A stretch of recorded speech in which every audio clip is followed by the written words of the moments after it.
Oh, guys, look, I escaped. Guys, look. Guys, look, I escaped. Oh, guys, I'm showing the killer. Look, guys, I'm doing the thing. Hey y'all.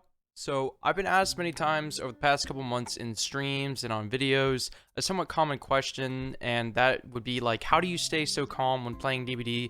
How do you avoid tilting in it? And it's not really an answer that I can give in a sentence or two, and it gets asked so frequently to the point where I decided to just cover it in a video instead. It's definitely not easy to stay level-headed 100% of the time, especially when you're not performing the best in this game. It's really difficult for new players to get into the game. There's like over 100 perks on both sides. There's over 20 killers. It's very hard to keep track of new things for new players, and especially with the broken MMR system. It can feel like you're going against pros when you're just starting out. Now, whether it's an off game, a warm-up, or you're just going against opponents that are simply better and outplaying you, it will get frustrating, and I completely understand that. On Killer, it's unrealistic to expect a win every game. You definitely should, starting out, temper your expectations. You will have bad games, and that's just how it is. It's better to accept that and move on and get into the next one. In the past, I've gotten very frustrated over small things in the game or just losing, but over the past few years, I just mellowed out. I stopped caring as much because it's not worth having that much energy devoted to getting mad at a game that I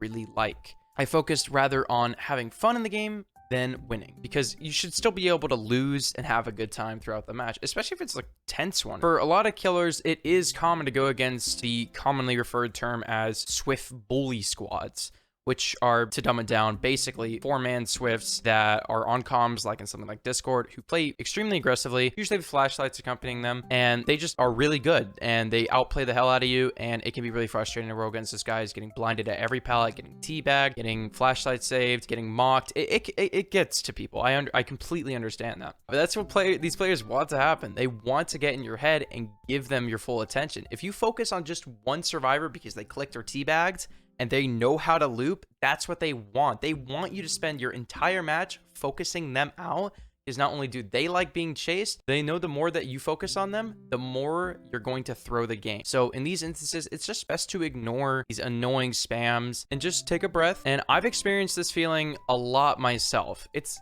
not great. It's not a great feeling, but at the same time, it's also really not healthy. Constantly lose your cool over a video game. And yeah, a little salt and gamer rage is understandable once in a while, but if you can't play the game without experiencing salt or rage, then it's probably the best to take a break and reassess, come back later, but, you know, get yourself in the right headspace before you come back. It's very likely that you've probably experienced BM and DBD, which is an acronym for bad manners, and it refers to, you know, teabagging, flashlight clicking, overall rude behavior. And I recognize that in the past I've made content focused on this behavior, but once I made these videos, something didn't really feel right. I wondered why I was getting so frustrated and giving so much energy to BMing when I should just say GG and go next. Like, yeah, sure, these survivors are trying to get my attention. Some, you know, in a non-malicious way, hey, here, I got my flashlight spam, you know, come chase me, and they're not trying to be dicks about it. But there are some people who are trying to be malicious, you know, asshats, and that's, I get it, but at the same time, it's really not healthy to get mad at over that.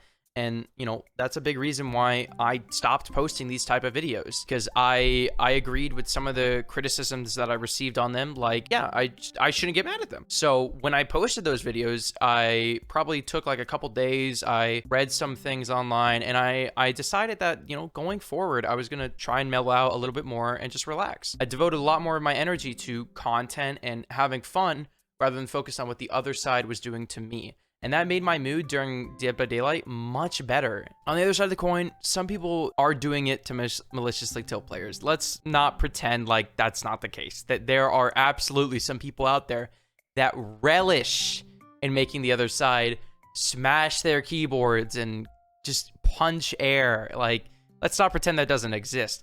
But the best way to avoid this tilt in general is just change the way you react to it. Instead of complaining or molding over the bad manners present, I would say to yourself, you know, this guy wants some attention, or they don't like me, or these guys are pretty good. Like, the more you compliment the other side and say, these guys outplayed me, or I could have played that better, and you analyze your own plays compared to the other side, the more you can be self-aware about your actions and the other side, leading to less tilt, and more people will respect you for how your behavior is presented. Because if you instead try to blame it on the game constantly, be like, oh my god, this guy can't do anything without dead hard. Oh my god, these meta perks are driving me crazy. Of course, I've been guilty of that too before through a lot of frustration, but if you're constantly doing that, then you're going to be viewed as someone who only complains. Saying these things like complimenting the other side, it's a much better way to stay calm and collected by the end of the game. And when you get to the post-game chat, both sides can just say GG and go to the next one. And if someone in the end game wants to say something rude or even vile, it sucks, but again, they just want to get in your head. They just want to annoy you. So don't feed into it. Just ignore it. Trust me. It's for the better and move on. Plus, if you stream and someone comes into your chat to start something because they didn't like how you played, or they left a certain minus rep comment on your Steam profile, just laugh it off. It's really silly to come into somebody's chat or leave a comment on someone's profile because of the way you played, and it shows that you're in their head rent-free. So just don't even respond to comments like that.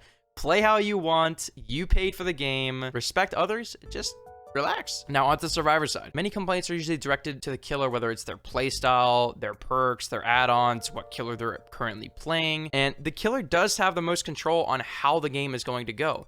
They can slug, camp, tunnel, 100 things under the sun that are deemed toxic. And the word toxic, you know, it has lost basically all meaning at this point. Even just playing well is considered toxic. If a survivor loops me for 5 gens and they just outplayed me, that's not toxic. If Swift absolutely rolls me, gets a flashlight save every time because I wasn't paying attention, that's not toxic. Body blocking with BT, saving a teammate at the end gate, that's not toxic.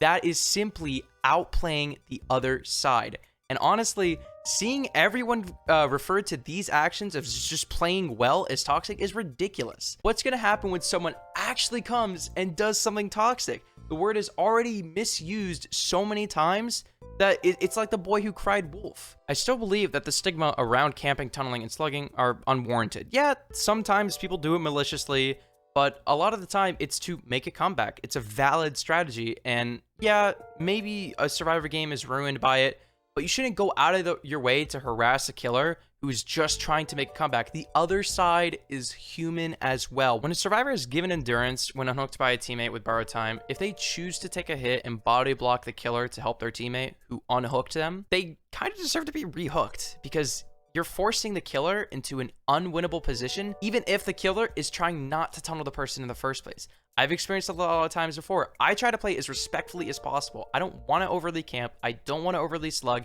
And I definitely don't want to overly tunnel. I play both sides pretty equally. So when I try not to tunnel someone and someone comes in and forces me and body blocks me in borrowed time, for example, you're leaving me with no choice but to go for you. You're putting them into an unwinnable position and then getting mad about it when you are the one who enacted that position in the beginning. In these situations, when you feel very frustrated, just keep it in your head. Say GG, move on, especially if you're streaming. I've gotten frustrated on both sides of DBD, but when I play Survivor and get tunneled, camped, or slugged to death by the killer, I just say, oh, he must really like me. And instead of getting mad at being focused, take it as a compliment. The killer is basically saying that you were such a pain to hook initially that they don't want to deal with you again. This brings me to perk builds. There are definitely killers and Swifts who bring the strongest builds. And is it annoying? Is it frustrating? Yeah, it definitely can be. Again, move on, keep it in your head. Survivor rulebook. It's stupid. Don't use it. Sandbagging. It's not toxic or cheating to do it against the killer, except if you're holding the game hostage. OP killers. Don't complain constantly about what killers you go against. Plus, the more you face these killers, the more you'll know how to counter them. Farming. I hate farming. You are spending 30 minutes in a game to make sure everybody gets the max amount of blood points when you could do that exact same thing by going into a 10-minute game and playing regularly. Hitting on hook. Yeah, there are some killers out there that constantly hit on hook, not at you when you're going down. Refer to my comments about teabagging and flashlight clicking. Move on, keep it in your head. This also goes into my next comment. Making amazing plays. This will happen on both sides. When someone makes a really good play, it's best to just go, that was a good play. Just say that, you know? And if you just blame the game, again, you're gonna look like an ass. Mocking at the end gate or hatch. It's cringe. That's all I'm gonna say. It's cringe. My final thoughts. DBD is a unique game. It's a 1v4 compared to a bunch of different games that have even teams, you know, like Halo, Call of Duty.